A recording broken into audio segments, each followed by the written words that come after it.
This is the SwitchBot S10 robot vacuum, and this one is not like any other one that I've ever tested, and that's because it has dual stations. That's right, two different stations, a dust collecting station and a self-draining and refill station. So gone are the days of refilling and emptying out the dirty water from robot vacuums.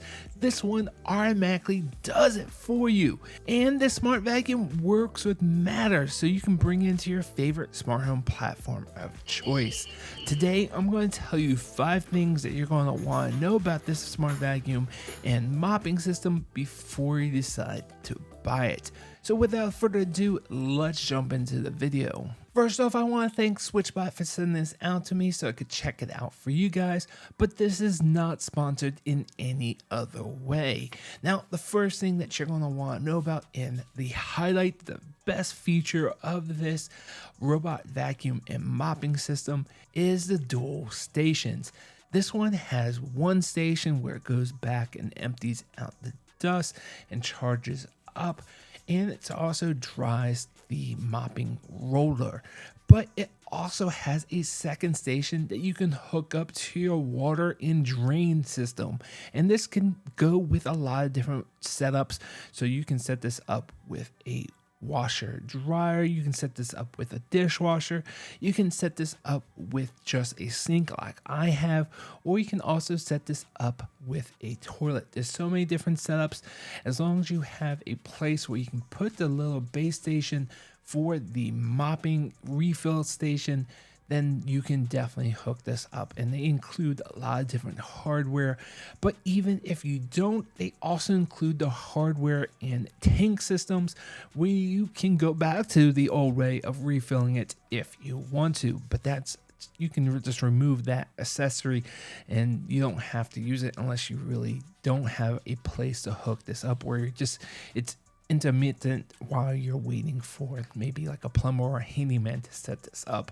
It's not that extremely hard to set up, but I will definitely tell you things that I ran into when I decided to do it in just a minute or two. Now let's go ahead and go back to the main base station where it collects or empties out the dust out of the small dust bin from the robot. It's going to suck in all the dust, and they say the 4-liter bag will last about 70 days.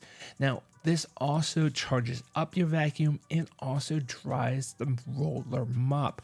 So after it's done with its cleaning cycle, it'll go back and dry off the rolling mop so it doesn't start stinking or growing mold or bacteria. And because it's just a dust station and charging station, it's about the third of the size of many other base stations or Omni stations that I've seen with previous models. So it's really nice that it's a lot smaller and kind of just blends in. Now this station is where the robot is going to spend most of its time, but when it's ready to fill up or empty out the water, it will automatically go to the water station, and they do not need to be near each other. They can be in other places. Like here I have the water station in my mudroom or laundry room, and then I have the dust or main station in the dining room, and you just can mark its location in the app when you set this up. When, by the way, mapping is extremely easy, just like any other smart vacuum, but you do have to set up the location of the second water station. Now this water station doesn't have any power. It does, I think, have some type of battery because there's a USB-C port on it plus a on and off button, but I think it gets most of its power from the robot itself. Now first time I used it, it could not find this water station. You actually do have to turn it on, so if that's an issue when you first set this up, press that button on the side and then it will be able to find the water station. Now to install this water station, obviously if you're going to be buying this one, you're going to want to hardwire into plumbing system, but also includes the tank if you don't want to, but these tanks are pretty small, and I would think you would have to change out and refill the water pretty much every single time that you use it, but I'm not using it, so I'm not sure. It might go a day or two, but these tanks are pretty small, and I highly recommend that you have this installed into your plumbing system. Now, when I installed this under my mudroom sink or laundry sink, the adapters that they included mostly fit, but I did run into where one side of the drain was a 2-inch drain and the adapter was only 1.5. Now, I had to jerry rig something. It wasn't that hard. I just had to go to the hardware store and get the right part just to extend out that P-trap. At the end of the day, it really wasn't that hard, but I did have to think about it just a little bit just to make sure that all the pieces would fit. SwitchBot has all these install videos so you can decide the best location and setup for your install. But if you're not quite sure how to do it, definitely hire a handyman or a plumber. But I think a handyman can probably help you out and save you some costs over the cost of an expensive plumber. But then again, I did it myself. It did take a little bit longer than expected just because I ran into that one issue. But all in all, I might have spent maybe an hour, hour and a half doing this install, and it works great. Now, this water station has two things I do want to point out. Is one, it does have a filter that you will have to eventually replace. So that's a maintenance item, but that's what that little dial is to the left. And then to the right, that is where you might want to add soap. And I say might because they do have an accessory, which I'll talk about later, where you don't want to use that soaping feature, but the option is there. All in all, this 2-station design is brilliant. Absolutely love it that you can have the 2 stations in different areas, or you can have them side by side if the location where you want to put this has a power source and water and drain. You can definitely have them next to each other, but my particular setup is in 2 different areas. But overall, this is a brilliant design, and I absolutely love that you don't have to refill the water or change out the water every few days like I've done with every other system I've tested previously. This one is just awesome, and it takes one less thing to do to get my floors nice and clean, and it's one less headache. And that is definitely the reason that you should buy this over any other smart vacuum, because of that design.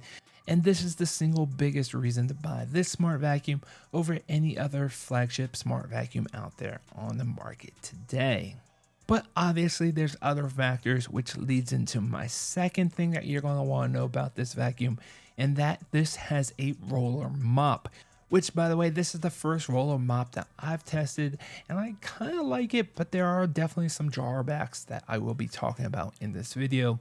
But unlike any other smart vacuum that I've tested, it doesn't have the dual spinning heads. It doesn't have a vibrating mount. It kind of just drags along the bottom.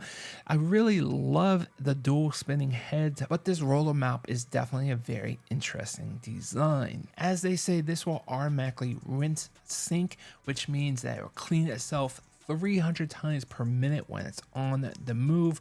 So this robot has a clean water tank built onto it, and also a dirty water tank. That way it's constantly cleaning itself, which I did test out by putting some hot sauce down on my hardwood floor and waited for it to dry. And then afterwards I looked at the roller head, and it was completely clean. I couldn't believe it. It didn't even have to go back to the base station. It was just a minute or two after it cleaned up the mess, and the roller head was already clean. Can't believe it. It was amazing. Now, when it's done with the cleaning cycle, or when it runs out of clean water, it will automatically go back to the mopping station, empty out the dirty water, and then get new clean water, which that takes about a minute and a half or so, and then it will go back out and start cleaning again. But if it is done, it will actually leave the mopping station and go back to the dusting station, where then it will empty out the dustbin into the base station and then start air drying. And they say it uses about 50 degrees Celsius to hot air dry this, which does take a couple hours to air dry. That way it doesn't grow mold or bacteria. Now, downside to this roller mopping system is that it's not very good with edges, because that roller is probably only 6 to 8 inches, but the robot is probably about 10 inches. It's really only mopping in the middle of the mop. Thus, it's not going to clean anything close to furniture or to the baseboards. So definitely keep that in mind with this type of design. But otherwise, the mopping did great. Like I said, I did test this out and it cleaned itself. It did a great job where it mopped. It just didn't get very close to things. Now, the third thing that you're going to want to know about this is the vacuuming. This has 6,000 pascals of suction, which is not a huge number these days. I've tested vacuums upwards of 11,000 pascals, but to be honest, in everyday use, you're not going to notice a difference between like a 6,000 or 8,000 or 11,000. Obviously, if you put this in a scientific test, you'll definitely see some difference. But in general, in everyday cleaning, it did a great job. And there's a bunch of different settings where you have quiet mode. You can also have a max mode where you're going to get that 6,000 pascals of suction. And then obviously when you're running this and mopping, you don't need all that power. But when it comes across rugs or carpet, it's automatically going to lift the roller mopping head so it doesn't get the carpet or rugs wet. And it's going to increase that suction power to your default setting. And it did a great job on my rugs. It didn't get them wet at all. I did notice that it did lift up the rolling head pretty far away from the rug. So like I said, it doesn't do great along edges or along the edges of rugs. It's not going to mop very close to these things. Obviously the vacuum gets it, but when it comes to mopping, because of that roller design, it doesn't get very close to rugs or carpet or to the edges. And now for the fourth thing that you're going to want to know about this is about the AI obstacle avoidance. I would say this probably avoided things probably about 80 to 90% of the time. It definitely was not perfect. Sometimes it would just kind of go out on its own and kind of vacuum up whatever was in the way. And then other times it was spot on and saw dog feces or wires. I also tested it with pens and pencils. Sometimes it saw it and sometimes it didn't. I guess depending on the color and the type of floor and the lighting, there was a lot of different factors involved, and sometimes it did and sometimes it didn't. So they can definitely improve the obstacle avoidance. Has all the necessary hardware, has the sensors and the LiDAR, so hopefully with firmware that will get better. And now for the fifth thing that you're going to want to know about this is smart home integration. This does work with Matter when you have a SwitchBot Hub 2 that supports Matter, but understand that this is only simple control. So when you bring this into your smart home platform or choice, you're going to get simple control, meaning that you can turn on the robot, you can send the robot back home. Some of the integrations, depending on how you brought it into, like Lady A, if you didn't use Matter, you could get a little bit more control where you can actually set up the suction level. But beyond that, there wasn't very many controls. You can just turn it on or send it home. With Matter or the Alexa integration or the Google Home integration, this does not have native HomeKit support or Apple Home support, but you can bring it into Apple Home via Matter, which I definitely tested, but like I said, you just get simple control. And that's the same thing with Siri shortcuts, very simple control. I wish you could say, hey Alexa or Siri, go clean so-and-so room, but unfortunately those options are currently not available. And now for a bonus, a sixth thing that you're going to want to know is that SwitchBot does plan to have a humidifier and possibly a dehumidifier that can work with this robot. And what I love about this is that the robot is going to be like the water transporter. So if you have this hooked up to your plumbing, it can refill your humidifier with clean water. It can take the dirty water from a dehumidifier and put it down the drain. And I think this design is just brilliant. Now, don't buy this because of that system. It's not guaranteed that they will come out with the humidifier or dehumidifier.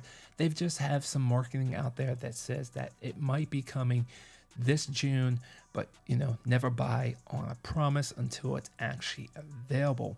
Now, one downside to this that I kind of mentioned earlier with the mopping station is that if you do use soap, there is a on off button in the settings, which if you're going to be using this for a humidifier, you cannot have that soap setting on, because then you're going to be filling up the humidifier with soapy water, and you don't want that. So you do kind of want to plan ahead.